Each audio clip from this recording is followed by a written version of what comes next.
Okay, and we're live. Just double checking here. Yeah, okay, great. All right, well, welcome everyone to the show. It's been a while since the last podcast, but we wanted to continue with the theme that we typically follow, which is to make sure that we're out there, not just being kind of like the brand ambassadors for Tesla, but also being very helpful to people who are thinking about buying a Tesla. And we like to gear these podcasts towards people who are thinking of buying a Tesla, new Tesla owners. So I'd like to bring on expert guests, and we have a nice conversation. We love doing Q&A. If you have not seen one of my podcasts before, we're very heavy on the Q&A. We want to hear what you have to say. We want to answer your questions. So we'll try to get to as many of those questions as we can. All right. Before we get too deep into it, I just want to do some introductions here. So we have with me my usual companion here, TeslaKev, who typically is on all my shows. He's an expert in Tesla. He's been a Tesla owner since 2017, and he actually has a 3 Tesla household. That's how serious this guy is. So very serious, and he's very helpful. So don't hesitate to ask questions. Usually, if I can't answer them, TeslaKev can. And then kind of our guest star today, if you will, is a good friend of mine named Emmanuel, but we can call him Emmy, as you see on the screen there. And he's a new Tesla owner. And he has a lot of thoughts and opinions about Tesla and the whole experience, about everything from pre-delivery through to where he finds himself today.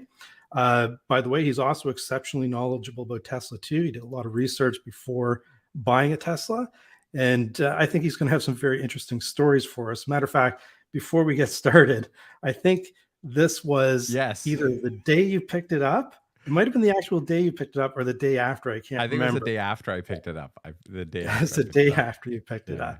So he was very excited, as you can see.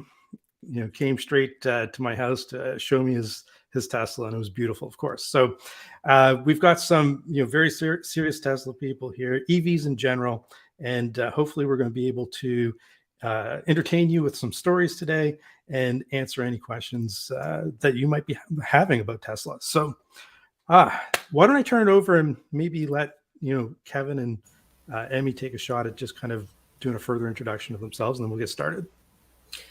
Okay, Emmy, if you don't mind, I'll go first, and then I'll pass the torch to you. Okay, so hi everybody. For those who don't know me, TeslaKev. As Paul mentioned, I'm a 3 Tesla household. I have a 2019 Model X Performance. I have a 2018 Long Range Model 3 and a 2022 Standard Range Plus Model 3. The reason we have 3 is because my son, who is in university, made the decision back in high school that he was going to purchase my wife's Model 3 when he went to university. I sort of laughed at him, but we did negotiate a price, and he worked his tail off to make it happen. And so here's the question, Kev: did he get a deal? That's what people want to know. Well, so he got he did get a deal. It wasn't the deal I was planning because I thought he was going to buy a gas car. So what I said to him was, I will match whatever you say. So basically, you have to come up with half the purchase price. And then we had to negotiate a price on the car, and then it wasn't a gas car; it was my wife's car. So it turned out that he came up with the money, and I had to replace my wife's car. And my wife is kind of not happy because I won't pay for the data because I'm grandfathered with the data on the older car, and the older car has full self-driving, and the new car is a Standard Range Plus with no data and no full self-driving. And so, if I was your wife, I'd be getting a divorce, Kevin. That's grounds. Those are grounds. She's not happy.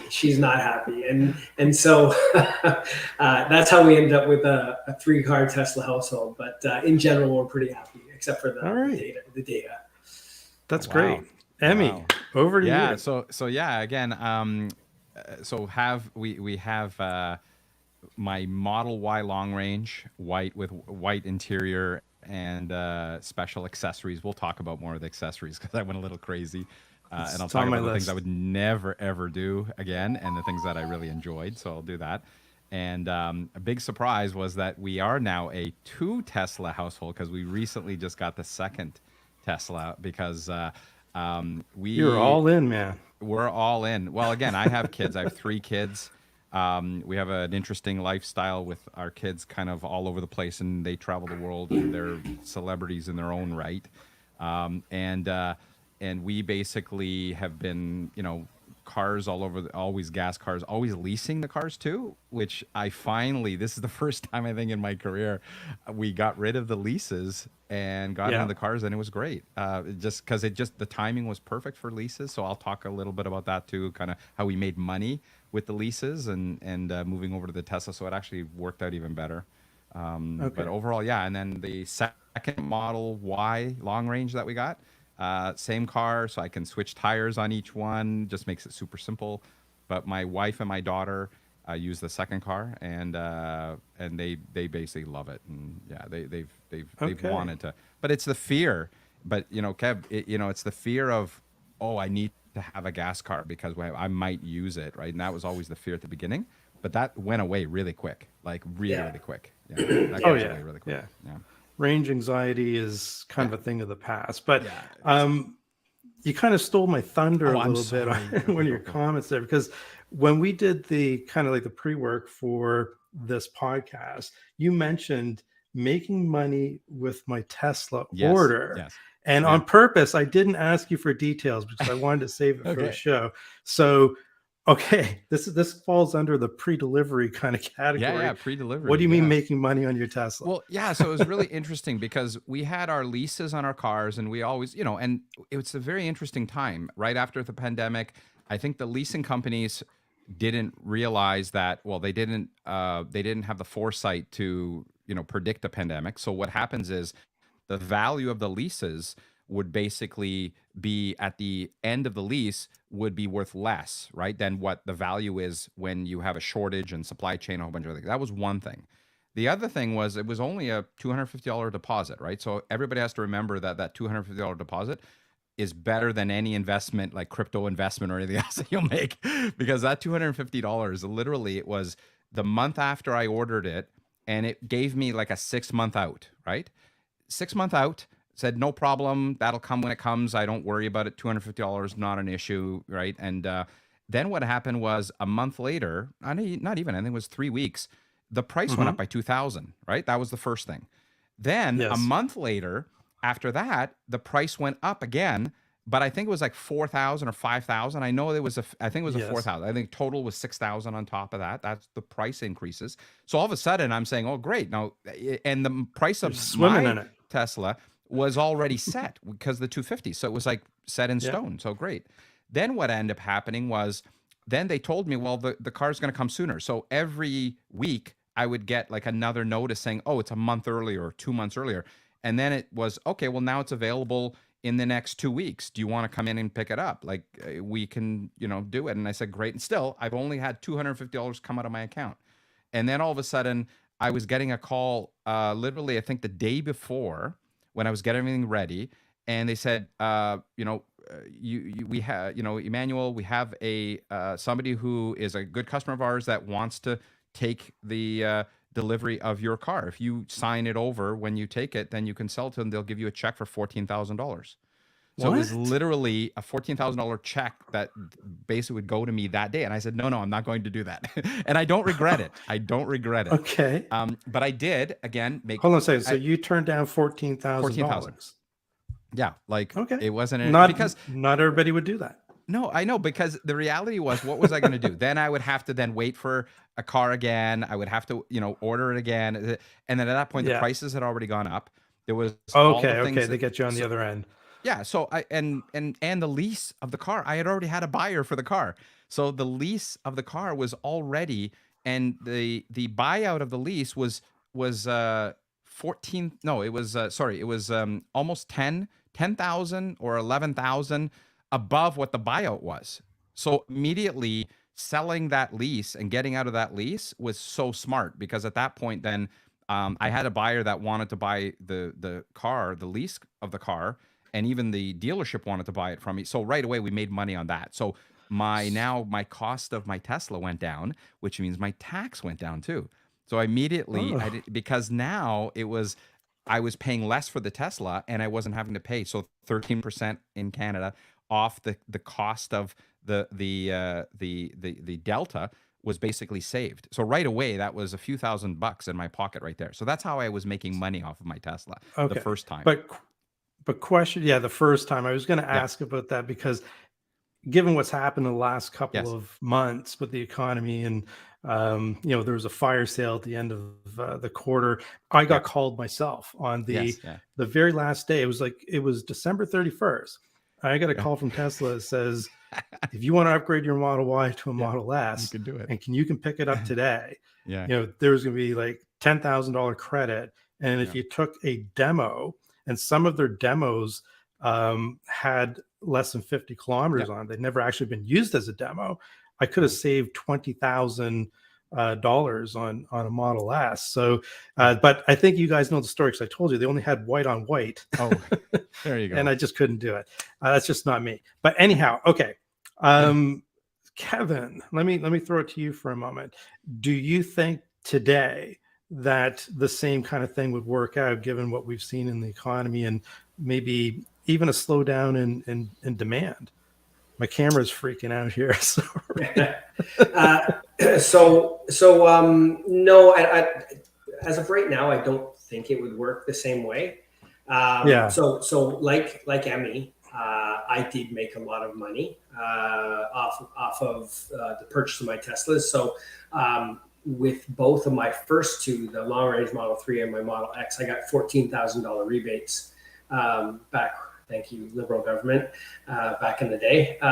But more recently, with the 2022 Model 3 that I was thinking of replacing, I had the foresight to put the order in last October, like October 2021. And so what happened was, back then, the Model 3 was eligible for the government rebate of $5,000. Shortly after I put my order in, they increased the price of the Tesla. That pushed it out of the range eligibility for the rebate. But because I had put mine already in, they increased the price of the car by $5,000, and then so for me it was a $10,000 delta, right? And so if I would have waited, I would have been out of pocket $10,000.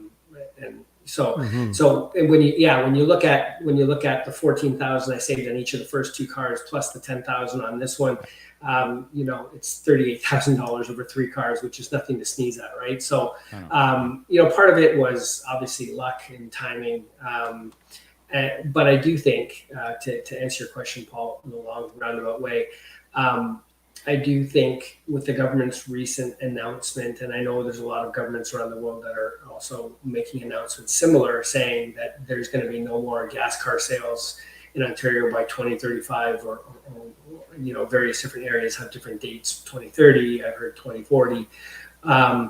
The government's going to have to, especially with a slowing economy, really, really incent people. And so, do I think we'll see some further incentives this year? Potentially, yes. I think there might be some changes. I think it's inevitable. To the existing incentive program. There's probably going to be some changes that will make it more broadly available to a wider range of vehicles. Obviously, there probably will be some other incentives around charging networks as well, but that's another topic that I'm sure we'll that's get a into, whole other podcast. I know. Let's speaking of podcasts, we want to make sure that we're really helpful with some of the folks that may be thinking about buying a Tesla. So back to the pre-delivery part.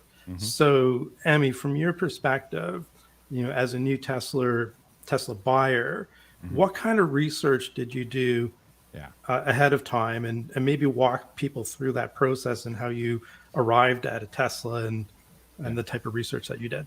Yeah, it was. We wanted to get into an electric car regardless, and we looked all over the place. It still came back to Tesla as being the number one. And at the time, I had a lot of people that were, you know, really talking more about Tesla as Elon Musk as a decision, and that's not the way I was making it. Back in the day, even it wasn't. It was still happening. Now it's even more. But I kind of separated that the man from the car, right? And I said the car is good. Here's what we found. We talked to a lot of people that had already bought Teslas. Paul, even me and you, we chatted, and you gave me great advice early on. And the research that I was doing was really about what did we want to do with the car, from a lifestyle standpoint, right? And that was the trips that we wanted to do, the travel. The network was bar none the best network, right? So that was the other decision, right? That was the other deciding factor. The other deciding factor for me was how was I going to pay for it? And at the end of the day is we looked at the bigger picture and we looked at the investments we were making, and we said, well, do I put $50,000, that, I had a good year, I had a good quarter, that at that time. And we said, do we put $50,000 towards an investment? And maybe if I invested in Tesla, and or something else, the FANG stocks or things like that. And then we looked at it and said, you know what? Let's take a look at doing this in the car and invest in the car instead of the Tesla. Now, I did the math last night, and it was really interesting because if I put the 50,000 in at the time that I bought the first Tesla, I would have lost to the FANG stocks, almost half of it, right? Yeah. I would have lost if I look at it today. Now, again, that's a psychological thing, right? That's a thing. But I am ahead in the sense of it was part of our investment that we did. As a family, we said, I'm going to spend money anyways. Do I spend it on an investment, or do I do it and then get a dividend in the gas savings? Okay. So that was one. Can you imagine, let's go back to the year 2000. Sure. Can you imagine ever those words coming out of your mouth that I'm going to invest in a car purchase? No. With the type of depreciation. Yeah. So, well, that's the thing. And I talked to people and the way I convinced my wife. So I did all the research. I did everything. I was, podcasts all over the place, watching the videos. Do I buy Model 3, go with the standard range? Do I do the long range? Do I, wait and then afford a Model S or things like that? And the Model Y came up as the bar none, the best one for the option that I wanted for the family, right? It was big enough, still bigger than the Model 3, had everything we needed. So it was perfect. The price was not that much difference between a Model 3, to be honest. It wasn't that much difference. Yeah. And the car I was trading in was our SUV. So we wanted to have kind of that same size. So we did that. Then I had to convince my wife. And that was the tough part because at that time, I remember you telling me about that. Yeah, it was tough and it was the justification. And I tried to explain to her that this is more of an investment than it is an actual. And she said, no, cars are not investment. I said, wait a minute, let's take a look at this math. So first, you have to look at the car as an investment from the perspective of, is it depreciating faster or slower than a regular gas car? And we were looking at our gas car, and it was depreciating month over month, like way more regardless. And I explained to her, and I even did the math, and I explained to her that. Then as soon as the first price increase happened, she started to listen. The second price increase, then she really said, okay, this actually makes a lot more sense. I can see that people want the cars. You can sell them for pretty much what you buy them for. And then we had that offer the day before, and then she was ecstatic.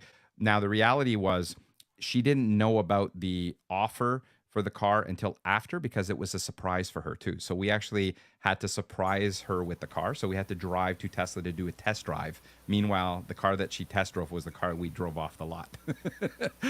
But then we explained everything and had everything on. So it was my pre-delivery research, talk to more people, talk to other Tesla owners, podcasts, watching the videos, figuring out what you want as your own lifestyle. Is it just a city driver, or is it really you're going to travel? And we did Boston trips. We've done trips all over the place.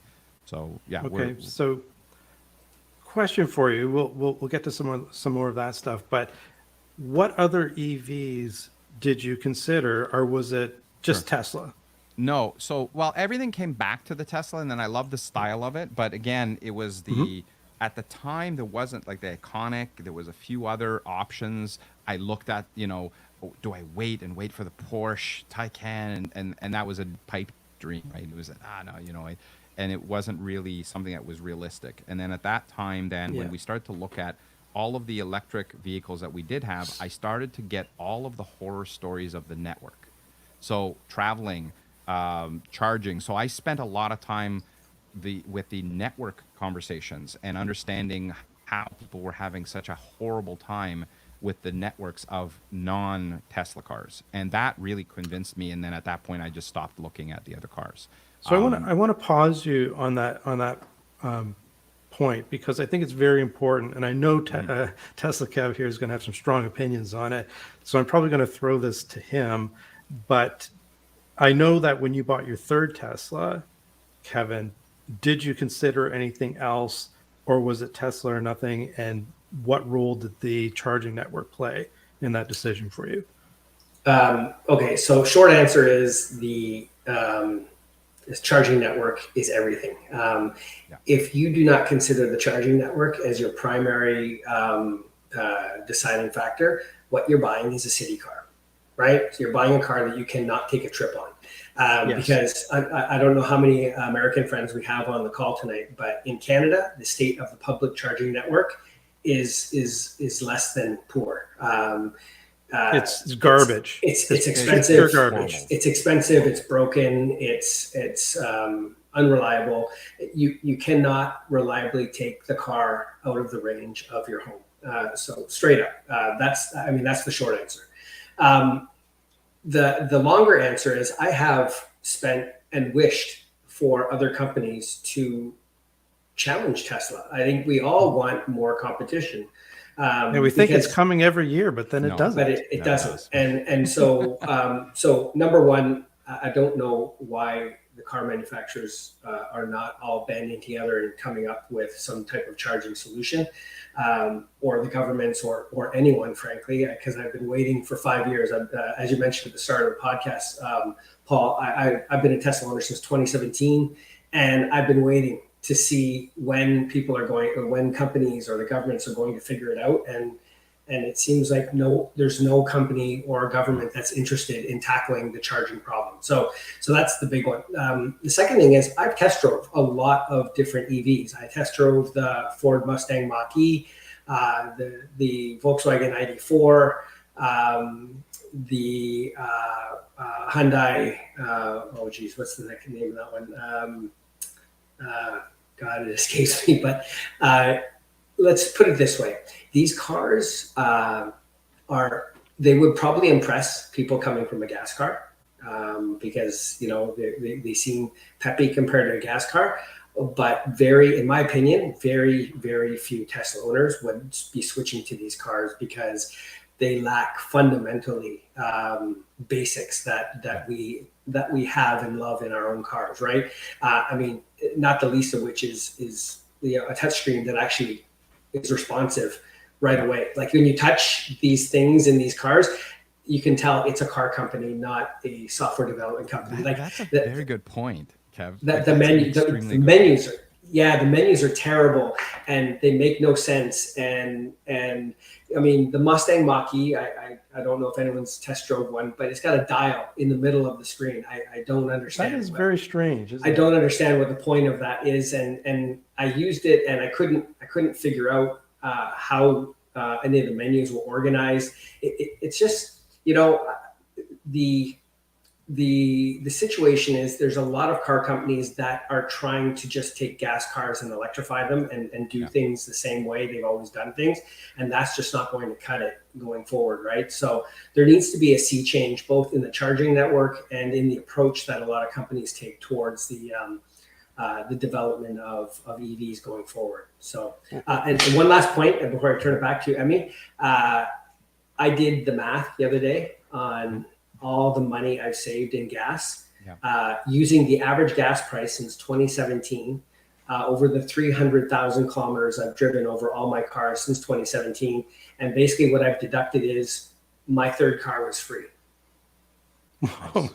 Okay, that's a very compelling business case. It's hard to argue against that. It really is, right? And I did not factor in maintenance. I did not factor in oil changes. I just factored in cost of gas. And that's crazy. It basically my third car is free. Well, and I love the fact that now you can do the annual where it shows you, right? So there was a really a good wake up call for my daughter when we had the car, because I said, well, you're expensive. She doesn't make a ton of money. She works at Lululemon and her hours are small, and she gets enough for gas. And all of a sudden she has $110 left over this week from not having to pay for gas for the car. And she didn't realize how much just in 1 week alone, right? Like that's a big thing for her. My the other rolling thing 12, I wanted to, yeah, one my of the rolling my rolling 12 month was $8,300. Yeah. So I have Kevin does a lot of driving. yeah. So I'm not there yet. Like we had 10 months on the first Tesla, and it's $5,800, right? These are still very big very numbers. reasonable. Yeah, but that's the dividend, right? So and that's the thing that I talk about, is it's paying for itself. That's and a good way to put it. Yeah, and it's A the car's dividend. still the same price as what I paid for. I can still sell it for pretty much the same on the open market, not to trade it into Tesla, but open market, and people will buy it. I literally have tons of people that will offer me and say, I'll take that car off your hands for that. Now, the other thing that Kev talked about around the interface and all of these interfacing with the car, it's a really important point. I was fearful of losing my Apple CarPlay. I was fearful of it. I said, oh no, this is like amazing. Why would I ever want to lose, everything is so simple on the Apple CarPlay. And the minute that we went over and I drove for a day, I realized quickly how shitty Apple CarPlay really is compared. And again, it showed me that this was exactly the exact same thing that Kev talked about, which was these car companies are pure car companies just electrifying a gas car, and it's lipstick on a pig. Tesla is a software company. There's no it is a software company, and that's what we have to kind of understand, that's why it's on a different level. And that's why all the cars, for us, we looked at also when we looked at the ease of charging, that was a whole other conversation. And we did a test when we went to Boston. So this was our trip we did to Boston a few months ago, where I purposely drove there on the Tesla supercharger just to get rid of the anxiety. So we drove, we had 3 stops we had to do. We could have done it in 2, to believe it or not, but 3 stops. And it was supercharging for 35 minutes. Each one we were able to find a very fast supercharger on the way, and we were able to go into the mall. The only thing I hate is the superchargers are at the very back of the mall. And it's a long walk, but that's about it. That's the only other concern I have, but other than that. So we did that. So it was super cheap. It was $32 going there. Canadian, right? No, US, $32 US. My tolls cost more than my supercharging, just so to put it in perspective. Okay. Then on the way back, we purposely, and I have the CCS adapter that I bought, right? So I got a CCS adapter. I got it from somebody who wasn't using it, and we bought it off of them. And the very first one we got to, a horrible experience. Charger wasn't working at first. Then it then started to work, but then the charges, we didn't know exactly what was happening on the charges side. It stopped once, and then I had to restart it again. There was a whole bunch of things. That was the very first charger, and there was only 2 stalls. 2. That's it. And I couldn't. That is crazy when I see it. Yeah, it's like, how's that going to possibly meet the demand? Oh, and for by the way, travelers, right? There's still an $18 credit on my Electrify America account that I can't get rid of, because the way they do it is it's a credit. You don't have it where it comes out of your account. It comes out of their account. So it's the worst bank in the world. It's basically you're funding them, and the money's there, and I can't get it out. I have to go. So I'm literally trying to find a trip I can do over the border to just use up those credits and go to 0. But you can't get to 0. This is a problem. Because it keeps reloading your account or something. Yeah. Okay, so I think I do want to move on to some other topics, but I think to summarize the last 10 minutes is that the supercharging network is a key criteria, key variable when you're looking at buying an EV and you're comparing against other companies that are making EVs. Do you want a charging network where the manufacturer has skin in the game, like Tesla does? Or do you want to go with a car from another manufacturer who's using the public charging infrastructure where there isn't really that same skin in the game? Because people are going to complain to Electrify America, but is that going to hurt GM? Like, I don't know, right? But when you have a company like Tesla who's kind of put their skin in the game on the charging network, there's going to be no better experience, right? So I just wanted to make sure there's a quick summary of that conversation for people who might be watching this later. But my next question for you is, let me go to my list here. So we've talked a lot about the pre-delivery. So when you went to pick it up, you mentioned to me that it was completely, you said no human involved. So had to talk to me. Can you elaborate on that? It was literally and I told them not to put our name in the car, and I asked them specifically. So the rep that I was talking to, I made sure, because it was a surprise for my wife, right? So it was literally, it was it was our surprise, and she had no clue whatsoever that it was happening. So we said, we're going to do a test drive. That Husband was it. of the And year. my son worked at Tesla before. So just to be clear, my son had worked at Tesla for 2.5 years, almost 3 years.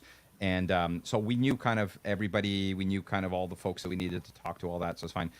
But yeah, so no name on the dash, which is normally what they do. They put the name on the dash in some cases, depending on where you go. Vaughn or one of the other locations will put your name on the dash.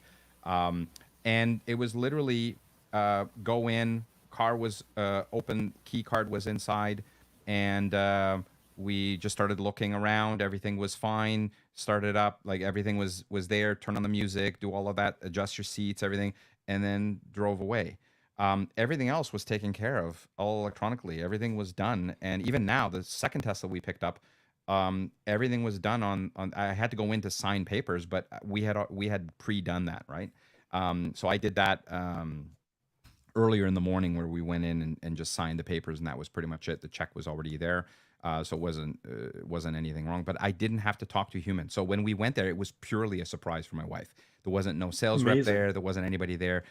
If I wanted to, I could call somebody in to help us with, knowing everything. My son was there, so he was guiding us on everything. The inspection, here's the other thing. When we did the delivery, you don't worry about the inspection. Like, this is the other thing. You worry about it. You have a certain amount of time that you can list all of your service issues. So I learned this in my second one, but the first one, I was like so worried, and I was all of these videos. Oh my God, the panels and everything you have to look out for, and everything that was wrong with the car. And it put the fear of God in me that I was going to get a shitty car. But at the end of the day, it was, my son even told me, like, Dad, don't worry about it. You literally drive off the lot. It's okay. You list off your service issues and they will fix it. And we did. We had 2 minor issues. Another thing, there was a slight panel gap in the front, and everything was put in the service requirements thing that we did that day. And even the next day after that, I had a few other things. We added minor things, and it was all done at once. And it was like not an issue. So the pre-delivery and then the delivery, the date, you don't have to really deal with a human being, like, at all. You can literally go pick up the car. You just have to drop off your check, and the paper has to be signed. That's the only thing. But the actual car itself, you go there and you do everything yourself. It's not an issue at all. Kevin, you've been quiet. I'm kind of typing away here. So do you want to weigh in? Yeah, I mean, we picked up our standard range Model 3 in August, and it was a similar experience. I went in, I signed papers. I had to show them proof of insurance. They gave me my key cards. We got in the car and drove away. I mean, we were literally there for 5 minutes. And I drove home, and my wife said the same thing. Like, we've been lucky; our previous cars were pretty much perfect. We had no issues at all, and so I got in my car, and just like Emmy, I knew that if you got issues, you can just list them, and they'll take care of it. And again, our luck or whatever, but our third car, perfect, not a single issue. So. I didn't have to request service or anything on any of the post-delivery stuff. So maybe I'm exceptionally lucky, or I don't know, but I haven't had. I've had a really, really great experience. I know there's tons, like Emmy, like you said, there's tons of videos out there, nightmare videos. Oh my God, yeah. People getting terrible service and terrible this and that. I have to say, and I have a friend of mine who's had a terrible time with Tesla service, but I honestly, I've had literally the greatest service experience of any company I've ever bought anything from.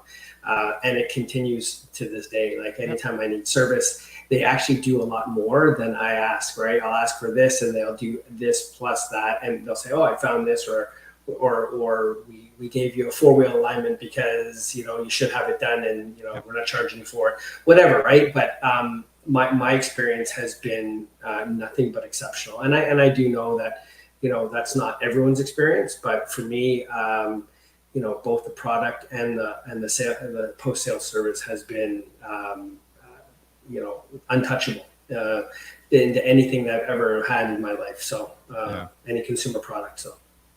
I completely agree. The other thing of getting a hold of service is you're not calling anybody. It's the service messaging, right? So you have to be descriptive and stuff like that. But I find that I love that because when you do it the first time, you find it really simple. When they respond, the first time they respond, say, "Oh my God, there's actually a human there." Okay, great, I can talk. And then it becomes super simple. We had the same experience. Oh, go ahead. I also like that, maybe it's because I'm a technology guy, right? But I actually prefer the in-app experience, and I love that you can upload a picture. Like, you know, it's, to me, it's the evolution of what automobile service is going to look like, right? Yeah. So I've had a great experience. I know some people haven't, and I understand that. Yeah. But it sounds like the three of us have a pretty great experience. I want to move on to the next topic. So, Emmy, my next question for you is going to be, you know, I'm sure that you test drove a Tesla or maybe a friend's Tesla or something like that. But when you took possession in that first drive, tell me about that first drive. Oh my God. So I hate driving. I've been driving gas cars and I'm driving all the time. My commute into the city is horrible. I hate driving. I absolutely hate cars. To me, are point A to point B, to be honest. This was a luxury purchase. This was considered a luxury purchase. Yeah, I'm going to get it. It's the electric. I'd save the gas. So I was justifying it that way. I completely fell in love with the car after the first corner away from the Tesla dealership. Immediately, the acceleration, when it was my own car, when we actually drove and it was my own car, and I saw, oh, this is going to be cool. Then we started to experience it as we drove home, and then it was, oh my God, oh, the autopilot, oh, this is cool. I'm very fearful of it at first, and we didn't have self-driving, right? So we did, and I have a whole other conversation on self-driving. We didn't get it. We're not going to. Autopilot's fine for us. But the autopilot itself immediately changed my perspective because I have autopilot on my Honda Civic. That is great. It's adaptive cruise control. That's what it is, right? But this is different. This is way better because there's no weaving. It stays in the lane, and it's the nudges and all of this. Like, it is great. And when I'm doing long distance driving, it made a difference. But everything about the car was just the first impression of it. My wife was even super impressed. Like, and she doesn't get impressed with cars. So for her, it was like, oh yeah, this is nice. We could sit here and drive and go on. So we go on trips. Then what happened was the other experience we had in the first day was we didn't have a home charger. So we started taking dates. So charging dates, right? So we'd go through, and it's a 15-minute drive to get to Vaughan to get to because we don't have a supercharger near us. We had to kind of go somewhere to go supercharge. So we'd go to Vaughan Mills and it would be our date night. So we'd go, we'd watch a Netflix special, or we'd go into the mall, get our sushi, come back, and it became our date night. So it became our little oasis as well. So going from a car experience to an actual driving experience was really a difference. And then day after day, it just get better and better. And my routine in the mornings, going to Starbucks and stuff, was a treat. My wife says, I've never had you offer to go pick up things or go and get things more than you ever have since you had it. Oh, you want me to go pick up that? Not a problem. I'll go. But you just came back. No, I'll go. A lot of happy spouses out there. 100%. 100%.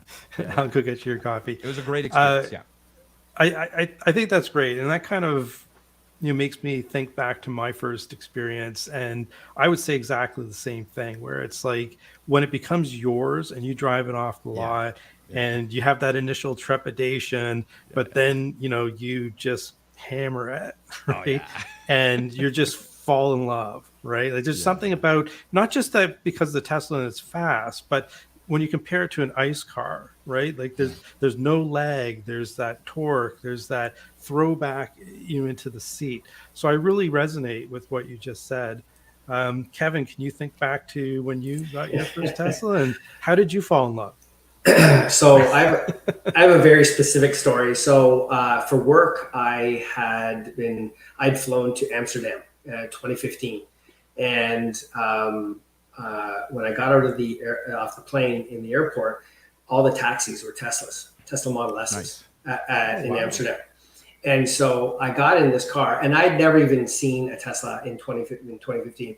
I got in this taxi, and it was like, I can't even describe what I felt when I got in this thing. I looked at it, and it was like, this is the greatest thing I've ever seen in my life. And as this guy got onto the highway and then gunned it, I was just like, my head was actually spinning. And I said, I am going to own one of these cars. Yeah. Like it was, if it takes me the rest of my life to own one of these cars, I will own one of these cars. It was instant, absolute love. And it's funny that my first car wasn't a Model S. It was actually a Model X because I thought it was much more utility than the Model S. But yeah, it was a taxi ride in Amsterdam in 2015 where I fell in love with Tesla. So let me ask you this: did the taxi driver say to you, "Is that a smartphone in your pocket, or are you just happy to see me?" I saw him leaning towards the window away from me. But I do want to bring up one other moment that I remember, and that is my good friend Paul here. Back in October of 2021, I traded in my 75D white Model X for a 2019 Model X Performance with Ludicrous Plus mode. And Paul, I came over to Paul's house and I said, Paul, we've got to do a cheetah launch mode. And so we went out to the side road by his house, and I'm not going to repeat the expletives that came out of Paul's mouth, but he was like, I feel bad about my car now. Yeah. And I've got speed boost. We have two Model Ys. So in the Model Y that I drive, I've got the acceleration boost. And I thought, oh yeah, I got acceleration boost. It's all great. I've got this awesome acceleration. And I was humbled. Wow. I was humbled. So yeah, that was fantastic. It's like, just going back to this picture here. So this obviously is Emmy there with me. And I'd say like there's just been like dozens of other friends and acquaintances who they just stop by my house with their new Tesla, and it's really amazing to see that the car just brings this much joy to people, and there is nothing wrong with that, right? Like I think it's fantastic, and why shouldn't people be happy about what they're driving? And it's not just a car, right? No. I've slept in my Model Y. I've done all sorts of things that make it more than a car. It's just like a thing of utility that just happens to be on wheels, right? Yes, it's an experience, right? Like at the end of the day, it made me enjoy not only the daily driving, but the longer trips we really enjoy now, because it forces us to plan a little bit. And at the end of the day, we get to, I cannot drive for 4 hours, 5 hours straight. I can't. So within 3 hours, you're stopping anyways. So it's kind of like already and you don't feel tired. You don't feel exhausted. And I've pushed through that Boston trip. I've pushed through, did the 5 hour, 6 hour kind of one shot, go and keep going. And it's a 12-hour drive and you keep going. And it was a horrible experience. You feel like crap. We got there. And it was great, that whole experience. The other thing I will say that I've met so many amazing people when I park at the superchargers and you just talk to people, and that's another part of the experience. My wife even, she was talking to me and says, yeah, I had to do a supercharger the other day. And when I did, I met this great guy, Doug, and and they typically, you don't know much about their life. But so you say your wife met a great guy? I did ask questions, but it was like, oh yeah, they're like really nice people, and you got to, and you're human again. So there's a human element to this whole experience of driving, stopping in places that you wouldn't normally stop. There's a community. It's a community, 100%. Yeah. And that's one thing that we found as well. And my daughter experienced it the other day. She's very shy, and we were at the first supercharger that she went to. I had to explain to her, okay, here's how, it's nothing to worry about. Just plug it in and that's it. Make sure it goes and it's charging and then it's flashing and then away you go.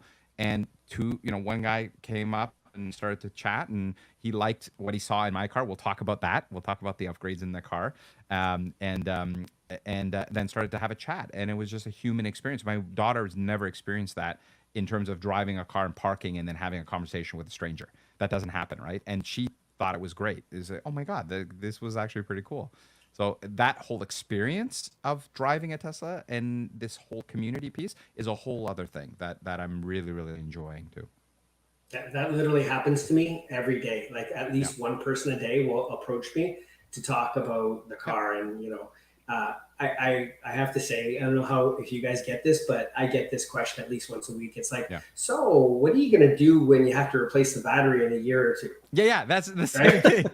And I really try hard not to laugh in their face. But I will say I'm not very successful. I do laugh at them. I'm like, this is not an iPhone. Like, there's something called a battery management system. And without putting to sleep, I try to explain that because they're like, well, it's the same battery as it's in my iPhone, right? So lithium ion battery, they're all the same, right? And it's like, the chemistry is the same. The whole management of it is a completely different thing, right? And so, anyways, and we've talked at nauseam, Paul, about why phones don't have the same battery management system, because it's not in their best interest, right? They want you to buy phones every 2 years, right? So or more frequently, yeah. But I have the same experience, and I will say my wife isn't real fond of it. She kind of rolls her eyes and walks away when someone approaches me because she knows I'm going to be there for a while, right? So well, I do have a story. So my brother, I have 7 brothers and sisters, and my youngest brother, completely against electric cars, Teslas, same exactly that, the exact same thing. Guess who bought the first Tesla in our family? He did. He bought the first, and he justified it as, and he bought the it was the SR Plus, so the standard range plus that he bought, and he got it at a great deal, and it was it was exactly what they wanted to do that, and it was at the right time.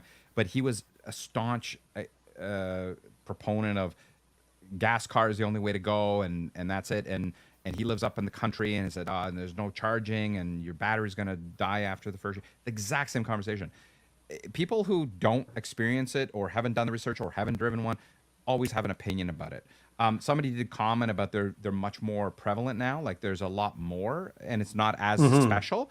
It actually, I'm really glad that I see more Teslas in my neighborhood. I see a few more, and that makes me happy. But I do still get when I'm parking in a regular parking lot and I park to next to somebody, I do get the occasional chat of saying, how do you like driving it? We were considering doing it. Yeah, I think we're going to do it in a year or something like that. I just want to know how you're liking it.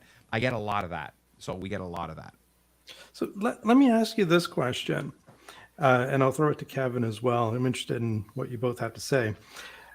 To what extent does the environmental or green aspect of a Tesla or any EV really, what role did that play in your decision making? Like, was it an important one, or was it kind of like, well, this is a really awesome car, and the environment thing on the side is, well, it's good for the planet, so that's good too, but it really wasn't a key criteria for you? Can I take this one first, Kev? Sure. And I had detractors, and people would always tell me, yeah, but the cobalt mining, apparently it's like, there's slave labor and kids doing it. 7-year-olds. Yeah. It was like, so I said, okay, wait. So now I took a very practical approach, even my wife, and I said, look, when we retire, I'm a salesperson. I don't really have a great retirement plan, right? At the end of the day, I got to do my pension is not going to be that great. I have to invest in my own future. I don't want to have as many bills. So the other thing we said, well, how do we reduce our bills? And then the conversation said, well, then we want to be able to then get solar in the house, right? And if we get solar in the house, then all of this becomes, so that is our next in March. That's what we're doing now. We're looking at doing solar. Anybody who wants to help me on the solar side, I'm doing all of my research on that too. I have a real beef around the government as well, and the whole thing going on with that, but that's a whole other thing. But that was the environmental conversation for me. It was a very practical financial conversation as well, where it was, I want to have less bills, and I want to not have to pay for gas, and I want to see if I can go solar as much as I can to try to at least do net metering, the net metering, and doing all of that to be able to at least do a zero footprint, or as close to zero footprint as possible. So that's kind of the decision that we made for that. But yeah, I like the fact that it doesn't make a ton of noise. I like the fact that I don't actively spewing emissions into the atmosphere. So those things, but those weren't the key reasons why. It was more of the environmental of how can I go in with a whole solar plus EV plus like everything I can do to try to look at a much better footprint and cost me less. That's the other thing when I retire. Yeah, I was kind of the same. I was looking at my wallet first and saying, I don't want to pay for gas anymore, right? And yeah. And and the car is great, and there's no maintenance, and no more oil changes. But it had the added benefit of not killing the planet at the same time, right? And so I actually did a fair bit of research on various different things, and a lot of the nonsense stuff that you hear in the news, right? About how batteries are going to be the death of us because of the rare earth elements, right? And it's like, okay, first of all, there are no rare earth elements in batteries. They're magnets. And then number two, they're actually not that rare. They're just concentrated. So there's the whole cobalt thing. So it certainly is an issue with the Congo.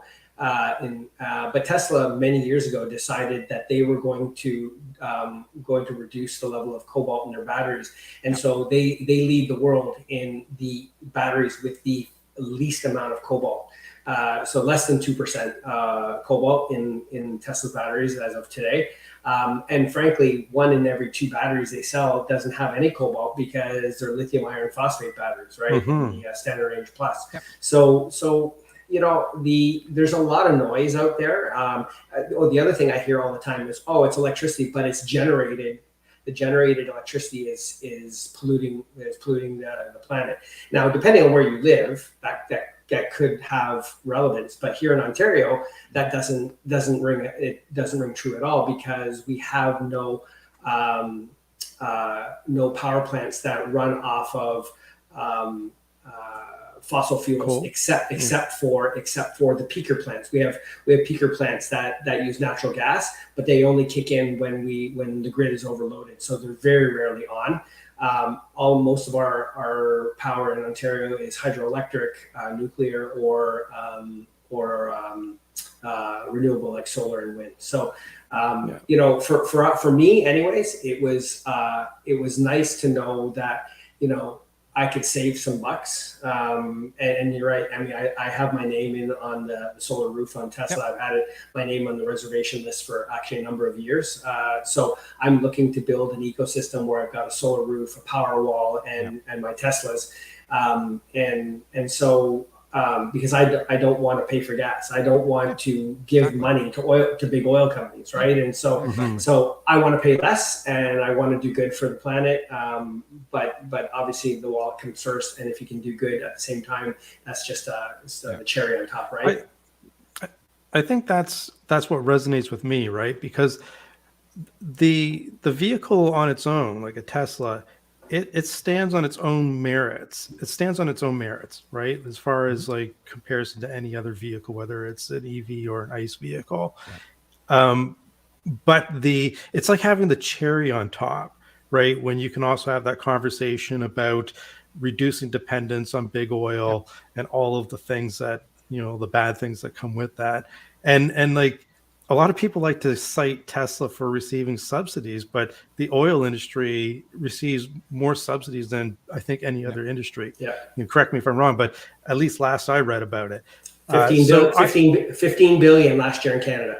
Yep. Yeah, like 15 that's million. just insane. So here it's like you're getting the best of both worlds. You're getting like an awesome personal transportation vehicle, and you're getting an awesome side benefit, right? Where you're helping to contribute to, um, the health of the planet, right? Guys, So guys, let me throw one thing out to you.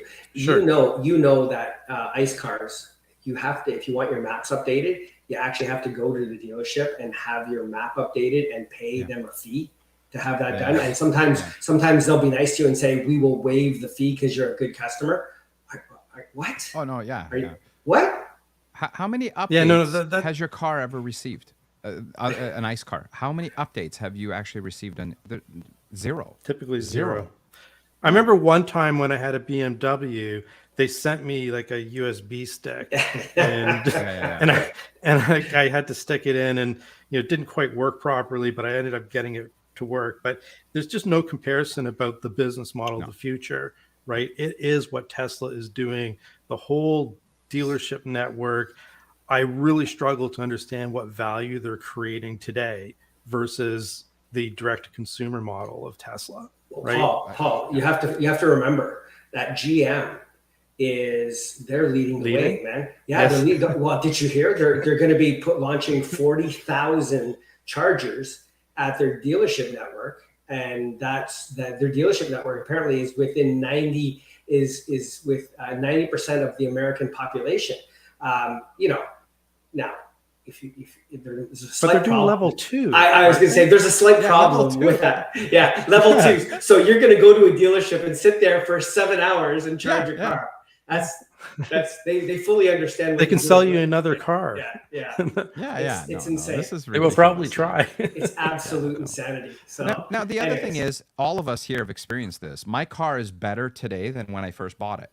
Right? Like, I'll give you the example. Just got Apple Music. Yeah, Apple Music was a huge thing, and people don't understand. It's not just a streaming service. Their music data stream is better than Spotify data stream. So now all of a sudden, when you listen to the same song on both platforms, it's much better on the Apple Music. So right away, and I have my playlists there, and I have one streaming service that I have, an ecosystem that I built that I built over the years. That now I don't have to necessarily have multiple streaming services. I can have the one. At the end of the day, that is all built into the experience. And if it doesn't exist today, it might exist in the future, which then allows it to update, which you can't do with any other car. So I don't understand going back. For anyone who's on the fence, kind of thinking about Tesla versus another EV, I mean, like there's so many. There's the supercharging network that we already talked about. There's the updates, the constant, your car's getting better than when you first bought it. There's just so many reasons to me today, right? Maybe that'll change in a year or 2 years. I don't know. But today, I would not buy any other EV but a Tesla, just for those reasons, right? Yep. Now, that being said, I mean, Teslas can be a little bit on the pricey side. And, if someone's entering the EV market with, another brand at a lower cost or this type of thing, I encourage that too. I think any EV purchase takes a, gas guzzling vehicle off the road. So I just want to make that clear. I mean, obviously, I love Tesla. I got a Tesla channel. I drive Teslas, but I'm really pro adoption of sustainable energy. Right. Yeah. And how EVs contribute to that story. So, okay. So Paul, yes. Before you go to the next topic, can I cause a little bit of a kerfuffle? Here we go. With our viewership. So there's been you just turned conservative. There's a little bit of chat. There's a little bit of chatter on the channel about the supercharging network and whether people are pro open the supercharger network to everybody or con. I kind of want to throw it up to you guys to hear your opinions on that, because I know our listeners have some pretty strong thoughts on it. I just want to pick your guys' brain. I have an opinion about this. At the end of the day, I think it's inevitable. It's still the best experience that you get, and the more the merrier, because then they have to expand the network more. Like at the end of the day, you're not going to have Tesla sitting on their hands, basically just keeping the same network. They're continuing to grow the network. I will not use the pro. Yeah, I'm pro 100%. Yeah. The reality is I have to wait a little longer if I have to wait. I haven't had that experience yet. I haven't had to wait in line at most places in Ontario at all. And when I go to the US, I even less so. I haven't had to wait anywhere. I hear people who've had experiences going from BC to Ontario, and then when they got into a specific location, they had to wait an extra 20 minutes. Okay, fine, but that's not a huge deal because I see that that's just going to make the network even better. Like, to me, competition and all of that stuff, like, at the end of the day, Tesla's not going to sit on their hands to just let the network be where it's at. They're going to continue to grow where it needs to be. And the supercharger network is still, when I'm going out, it's not a daily thing, right? Like, at the end of the day, you only really have to worry about that when you having a planned trip somewhere and you're going to be on a longer distance or you need it in an emergency or things like that. I see no issue. Try to use the regular network today. The what is that again? The public network. The public network. Yeah, the public network. I had nothing but problems. So if I have even a fraction of that problem on that's nothing, and people live with that. And this is like a dream. Like, there is no touch screen on that supercharger. You literally manage everything in the app. I have multiple cars. I manage everything on the app. One account. My supercharger, my free supercharging that I've got is the account that goes across all of my cars. Like, all of that. So it's just managing it is just so much easier. Paul, what do you think, Paul? I just want to reassure Raymond here that it's not going to be 2-3 months after the auto show. Last year, I just for the viewers' benefit, I did slow down in my production of content. I just had a very busy year, but I'm hoping to ramp that back up, and I'm excited to be going to the Toronto Auto Show, and I'm going to be covering all the EVs that I see there. And I will have my camera, and I will be making videos, and it won't be 2-3 months. Okay. With that being said, sorry, did you ask me a question, Kevin? Just before? Yeah, I said, what's your take on opening up the supercharger network? Okay, I've been very clear about this for years, right? I think it's a competitive advantage for Tesla. I think it's an advantage for anyone who buys a Tesla to have a dedicated network just for Tesla owners. And I know it's at odds with my view of expanding EV adoption overall, but it's just me being selfish about the experience that I want. And I think that if other manufacturers want to deliver the same experience, they need to start thinking about how they're going to do that. That's my opinion on it. So I love that you guys are opposites, because I'm smack dab in the middle. So let me tell you how I see it. So I'm pro if and only if they do it in a very particular way. And so here's my thinking on this. I want them to open up the supercharger network to everyone, but any non-Tesla gets charged at double the rate, because it's still the best experience they will ever have, and it'll still be cheaper than anything else that's out there. And then Tesla owners either get a deep discount or free, right? And they turn around and they use that money to further expand the network, right? And so what I want to see is, I still want to see advantage for Tesla owners, because listen, if I got to sit in line and wait behind some dude in a BMW, I got to tell you, I'm not going to be happy. I'm not going to be happy. But if I know that, waiting, I'm going to get it for free or deeply discounted, okay, you know what? That takes a little bit of the sting out of it. And I also know that every dollar that BMW driver gives Tesla goes to expanding the network. I can live with that. That's something I think I can live with. But if they don't do it that way, then I say, you know what? That's the only way that, in my mind, I could say that's the way you could open up the network. If you choose to open it up and just willy-nilly, it's wide open, forget it. I don't support that. It can't impact the experience that us current Tesla owners have, because that experience is part of what we paid for. That experience is part of why we chose Tesla, right? Or how, like, many of us chose Tesla for that reason, for the charging network. So anyhow, I know it's polarizing, but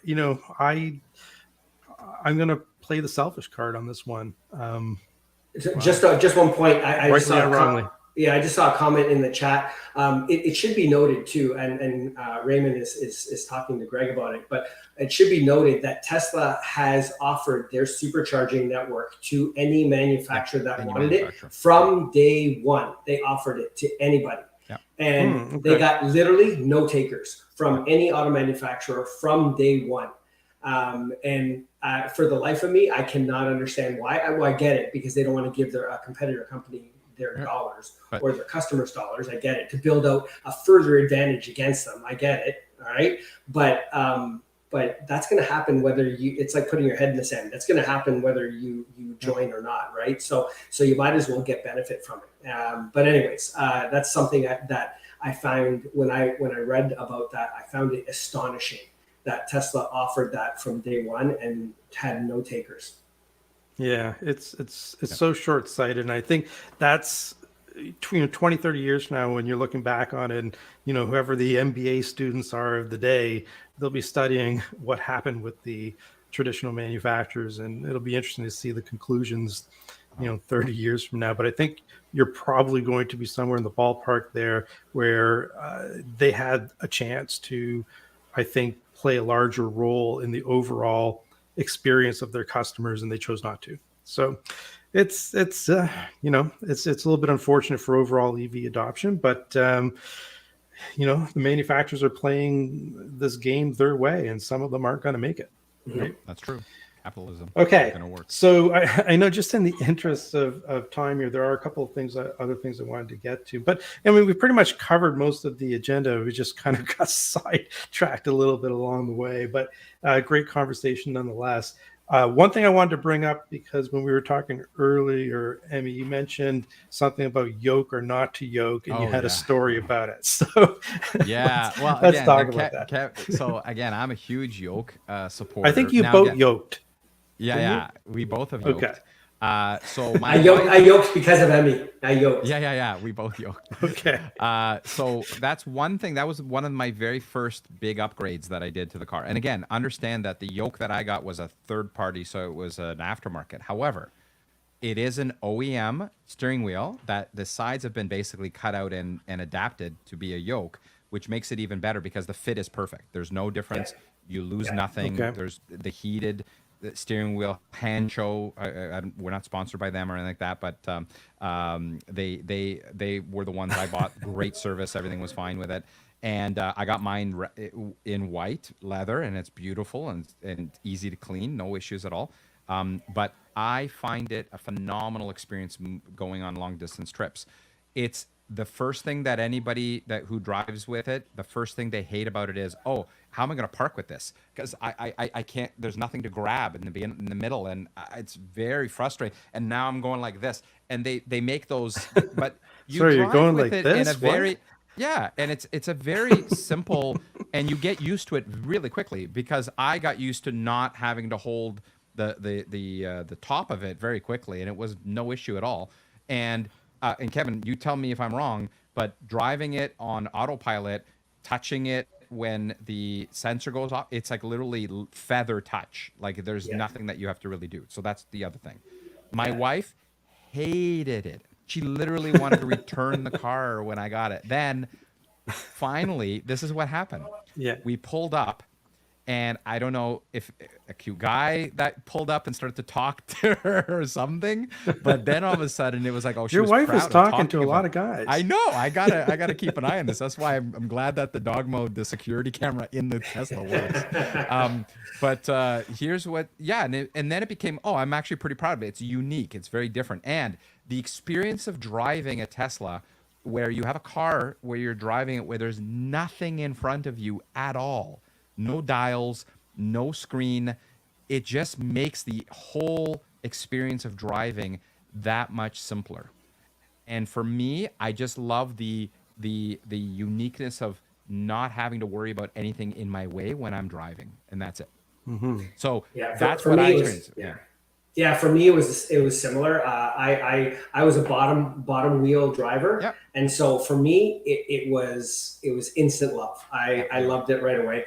people who drive using the top of the steering wheel will have a harder time. They'll hate it. Yeah. Yeah, they will. They won't like it.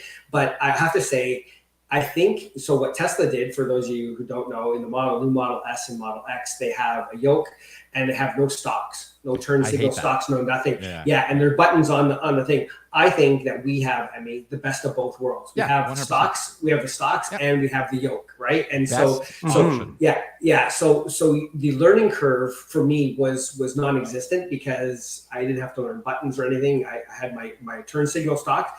And the other thing it did was, and you can see it from behind in my background, is in the Model X, I've got a secondary screen in front of me, but the steering wheel cut off opens that whole thing up. So it's just, it looked like that yoke belonged from day one. Like it was designed to have a yoke. Like it felt like that it should have been this way from the beginning, right? And so for me, I just, the view is better, the aesthetics are better, the driving experience for me is better. You're right, on autopilot, it's amazing. And parking, this little the notch thing on the top of the screen, right? There. I stick my my finger and I turn the wheel like this with my fingers, so there's no hand over hand crossing when you're parking.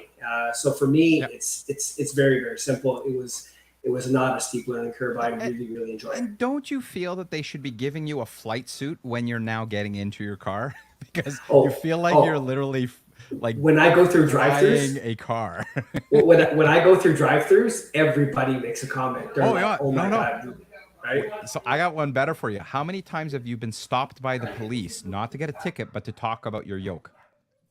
Twice for me. What? Twice. Really? Yeah. I'm in Vaughan. I was coming back from, when I went to go visit you the second time, Paul? Yeah. I came back and I got pulled over by a car. Not pulled over, but he literally pulled beside me. And I wasn't paying attention. I was like, I knew he was there and I was just looking straight. And I said, I'm not speeding, nothing. I'm like, and then he put his lights on. So I looked over and he says, does that come standard with the car? I said, well, this was a third party. Right. And then I got, and he said, and how do you like driving with it? And he was like, we're thinking of getting an electric car for our family in the future. And had a conversation with him. We had to get honked by somebody in the back who was very, very, very, very annoying, but it was other than that. But and that's the second time. My wife got pulled over as well, where somebody actually police went right beside her as well and looked in and tried, because couldn't see the steering wheel, I guess, or whatever, and thought there was something different or weird about it, whatever. So that was the second experience too. But I get a lot of comments on it. A lot of comments. And you got pulled over, Kevin? Oh, you're on mute. You're on mute. Sorry. I was at a stoplight and my window was down. It was in the summer and I was going straight and the police officer was making a left turn and he pulled up beside me and he looked over and saw my windows open and he's like, how do you like that steering wheel? Yeah. Right. And he goes, or what do you call it? I go, it's called a yoke. And he goes, it's like an F1 car, right? I went, yeah. He goes, pretty much fast as an F1 too, right? I went, I go, not on the road. not when you're beside me. Yeah, not when you're beside me, right? And he started chuckling, but he started asking me all kinds of questions about it and whether I liked it and did I install it myself and all this other stuff. And whether, and so, and because he knew that the new Model S and X had it. And he's like, so didn't come with it. You had to retrofit. And I said, yeah.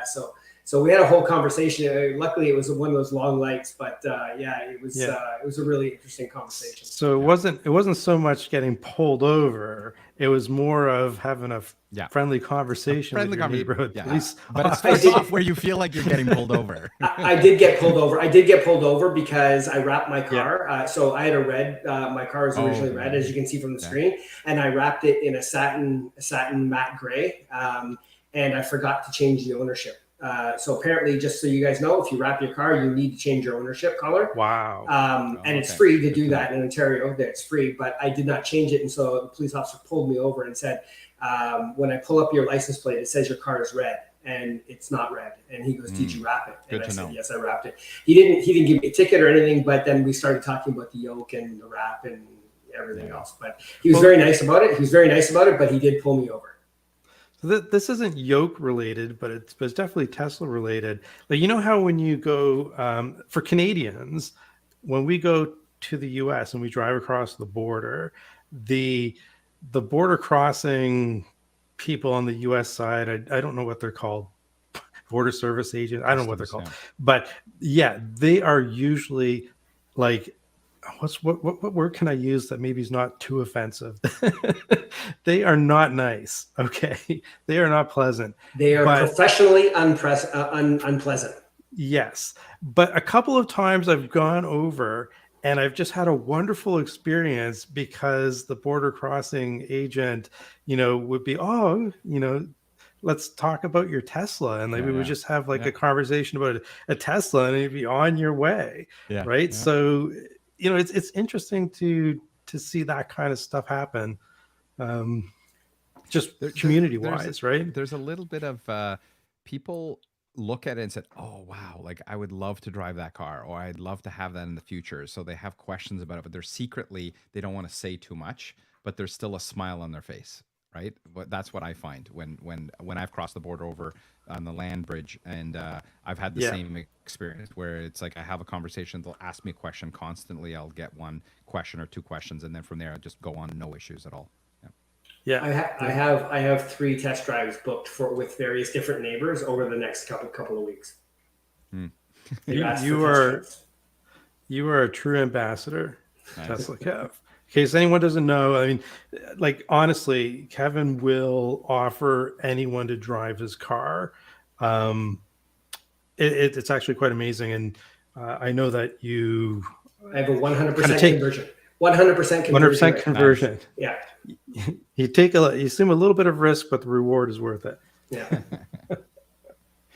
Wow, that's fantastic. Okay. So just while we were talking, I just threw another poll into the I don't know, the chat here, and looks like the pretty clear majority says no yoke. So it's acquired taste. You and me are special. I don't mind being unique. I do not mind being unique. I love it.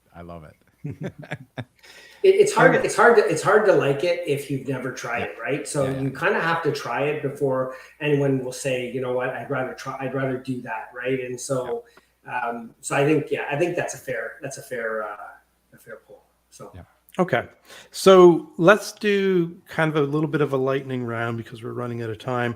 But top 3 accessories after you pick up your Model Y or any Tesla? Emmy, go.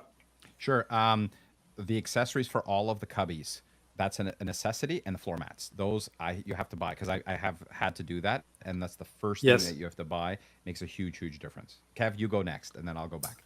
Okay, I definitely agree with the floor mats. I also like the performance pedals. That's obviously more aesthetics, and I hate the Tesla mud flaps, and so I have aftermarket mud flaps that are color coded to the car.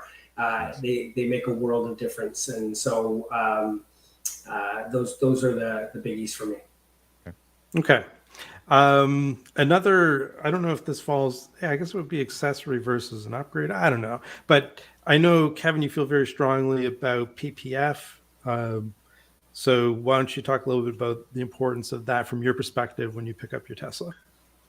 So if you're going to keep your car for any period of time, usually most people don't lease Teslas, they buy them. And so I'm a huge fan of the protective film on the front of the car. I don't do the whole car. I do what's called the full frontal, which is basically up to the mirrors, the backs of the mirrors, and the front fenders and the front hood.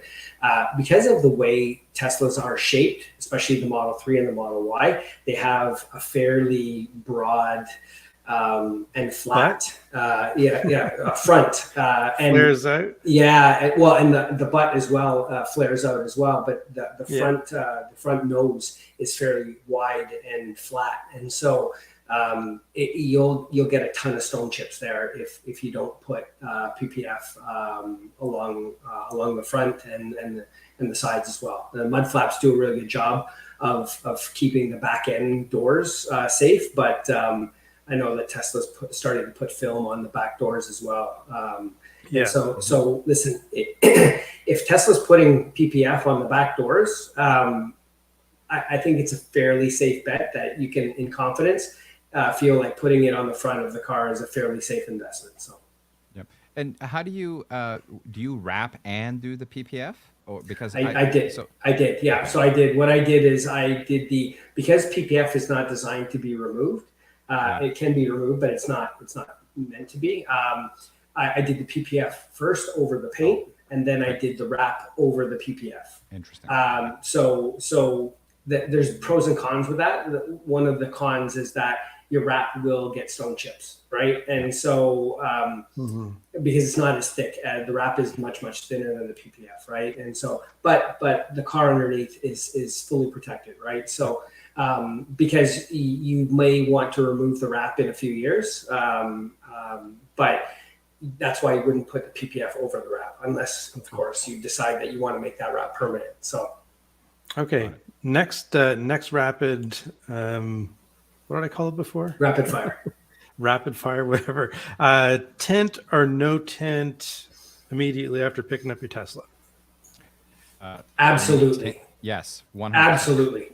It's a greenhouse. The thing is all glass. And if you get sunlight into, like, not on the roof is obviously tinted, but on the side windows that you have the low sun coming in through the sides, it's like you get roasted.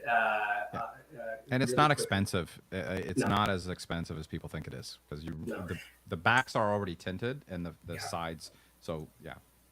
If you don't want to, if you don't like the dark tint, you can still get the heat blocking and the UV blocking lighter tints.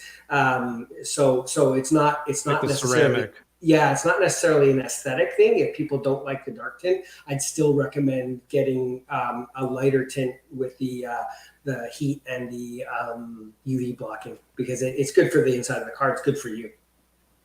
Yeah. Question here from Raymond: does roof need more tint? You don't need. I've never experienced. Yeah, I would agree. It does not need more tint. No. Now So I you're will probably tell good you there. though, when I did park my car at the ferry dock in Boston on the way to Martha's Vineyard, and I kept my car there, and it was like 38 degrees that weekend. It was like Celsius, very, very hot. I did have the overheat protection, the cabin overheat protection on, and I was checking it constantly, and my battery was draining quite a bit, but I don't think it would have helped even if I had more tint on it, because the roof really is already tinted enough, right? Yeah, I'm very pro tint too. So I think for me, it's basically the day of or next day I get the tint put on the car, because me too. Plus I don't like driving around in a fishbowl, but that's just me, right? Well, if you get the PPF, you can also do it as a package, right? So you get PPF and tint at the same time. And just to answer Greg asked about PPF wear and how much. And so in Toronto, a typical PPF will cost you, if you do full frontal, it'll be about $1,700-1,800 bucks. A little bit more maybe for the Model X and S, X and Y, and a little less for the S and the 3. But by itself, around $1,700-1,800 bucks, and it's everything Canadian. from Canadian. Sorry. In some other places it might be cheaper. In the US, it's definitely cheaper. I think a lot more competition, but Okay.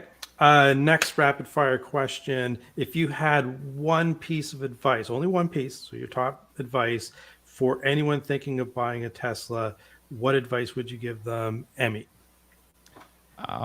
Don't hesitate. Put your $250 deposit like as soon as you can. Don't worry about don't compare the stock price to the buying of the car. I literally took my talk track with my wife and justifying it and stuff, and I'm so glad that we invested in it and did it that way, as opposed to, but I didn't really care about the stock price. And the other advice is stop comparing the car to the man, Elon Musk, and trying to somehow have that connected to it being a bad car because he's tweeting or doing stupid stuff. Like that should be the first thing you do. Then it becomes a very simple decision. But put the 250 down, and then you'll get excited about it. You'll get super excited about it.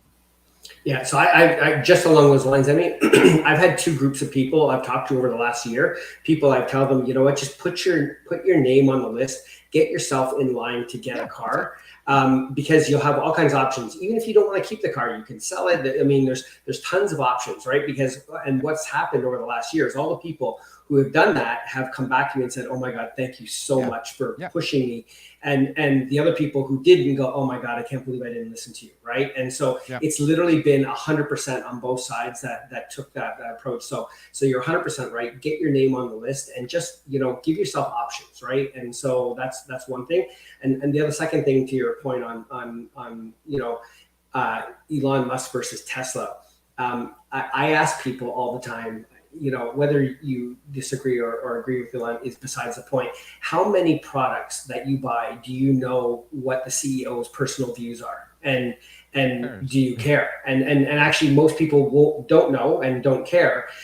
It just so happens that this guy has a platform with Twitter, and also the news loves him because everything's paid for in clicks these days, and so he's a clickbait, you know, champion of the world, of the universe. And so so therefore, you know, it's really easy to confuse the man with the company, right? And so so I would try to say separate those two things, because literally you know, a year from now the narrative could be very different. It could be worse, it could be better, who knows? But the point is, you know, that's my point, is the car and what it will mean for you will pretty much be the same. Like that value prop, it will be better in a year from now, right? So you know what's interesting to me is, like, I associate Elon more with Twitter now than I do with Tesla. Yeah. So I think it's going to be a non-issue. I mean, look at Apple. Everyone knew that Steve Jobs was an ass, but you know, they kept buying Apple products. So you know, to some extent, you got to separate the product from, you know, the guy who, you know, is the CEO. I guess absolutely. I'm not struggling with it.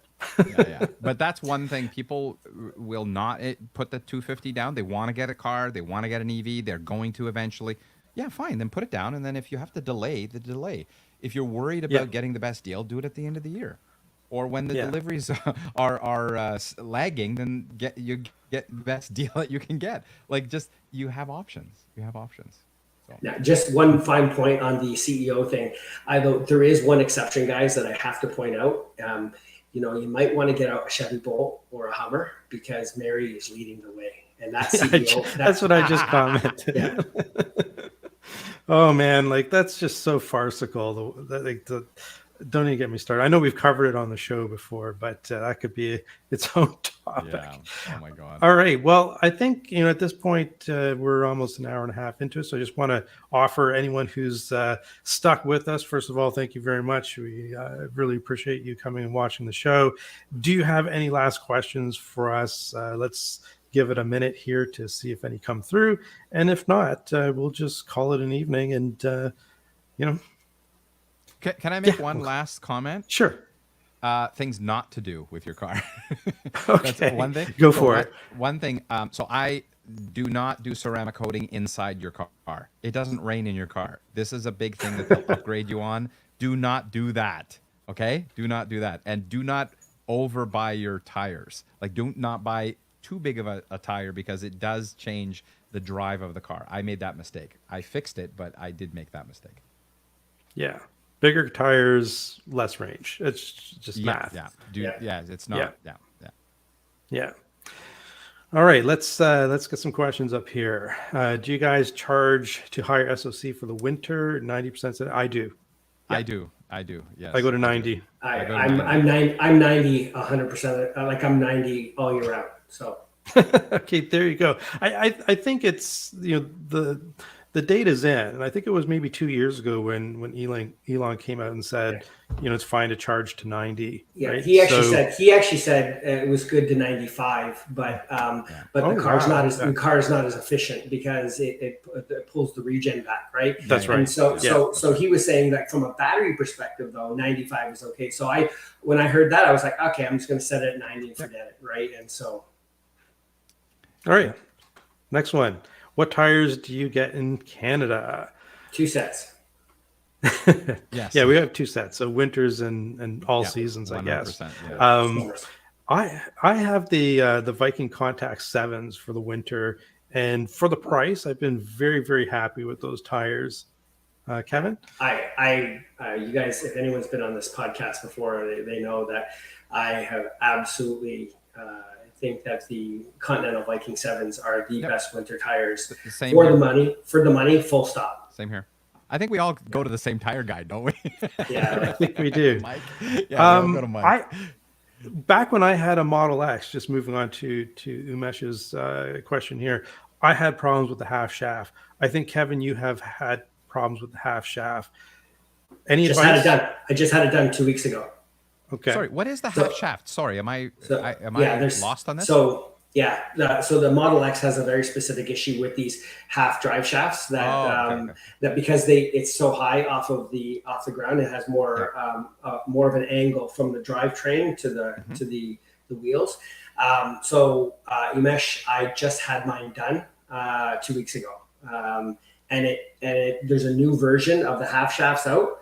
Push to get it replaced. It fixed it fixed my vibration. In my Model X75D, I had it done twice and it didn't fix it. And so I had it done twice in mine too. Yeah, and it didn't fix it. It didn't fix it. And so, but in this most recent one, I had it done and it did fix it. It's not, I wouldn't say it's not 100% perfect, but I do know there's a new version out. So you should push to get it done.